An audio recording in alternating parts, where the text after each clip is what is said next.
والد صاحب P T I کے ایک اہم رہنما میں سے ایک تھے اور آزاد کشمیر کی ہزاروں لاکھوں لوگوں کے ایک خاص تھے اور ایک امید تھے۔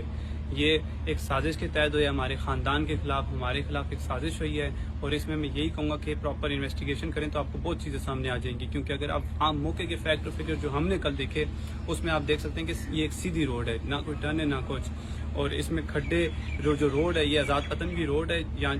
ڈیم کا کام ہو رہا ہے، اس میں بہت زیادہ کھڈے ہیں، آپ نہ اوور سپیڈ کر سکتے ہیں اس روڈ میں۔ جو لوگ وہاں بتا رہے ہیں کہ دو گاڑیوں نے آپس میں ہٹ کیا تو گاڑیاں نیچے گئی ہیں، تو ایک بڑی گاڑی اور ایک چھوٹی گاڑی جب آپس میں ہٹ کرتی ہے تو وہاں کانچ ہوں گے، وہاں کوئی گاڑی کا پارٹ ہوگا، وہاں شیشے ہوں گے، وہاں ایسا کوئی پارٹ بھی ہمیں نہیں مل سکا۔ بڑی گاڑی کے حد تک جہاں تک بات ہے تو گاڑی کی ایک شیٹ اور ایک نمبر پلیٹ کا چیز وہ ہمیں نیچے پڑی ہوئی وہاں نیچے والی سائڈ میں ملی ہے۔ چھوٹی گاڑی کا نہ ہمیں کوئی سراغ ملا نہ کچھ۔ پھر لوگ یہ بھی بتاتے ہیں کہ ایک بچہ اپنے والد کا جنازہ اٹھا کے اس جگہ سے اوپر لایا ہے، تو کل جو اسپاٹ میں لوگ موجود تھے وہ بھی دیکھ سکتے ہیں، اور ہم نے بھی دیکھا ہے کہ کل جو وہاں ریسکیو والے کمانڈوز آئے ہوئے تھے،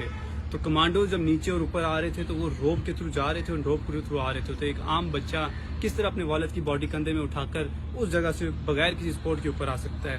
پھر جو باڈی وہاں پڑی ہوئی تھی، جو میں نے میرے پہنچنے سے پہلے وہاں اٹھا کی گئی تھی، مگر جو ویڈیوز اور تصویروں میں نے دیکھی ہے باڈی اور بچے کو، تو باڈی کی حد تک یہ ہے کہ باڈی بہت پھولی ہوئی تھی۔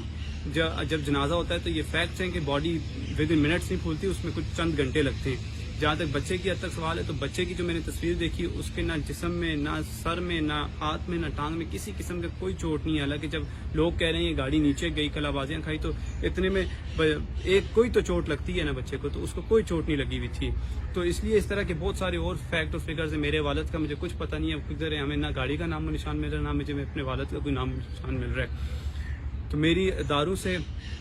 آئے وہ آزاد کشمیر کے یا پاکستان کے، میری یہی ریکویسٹ ہے کہ اس میں بھرپور کارروائی کی جائے۔ اور مزید ویڈیو دیکھنے کے لیے ہمارا چینل سبسکرائب کیجیے اور بیل کے آئیکن پر کلک کیجیے تاکہ آپ ہماری تمام نئی آنے والی ویڈیو سے باخبر رہ سکیں۔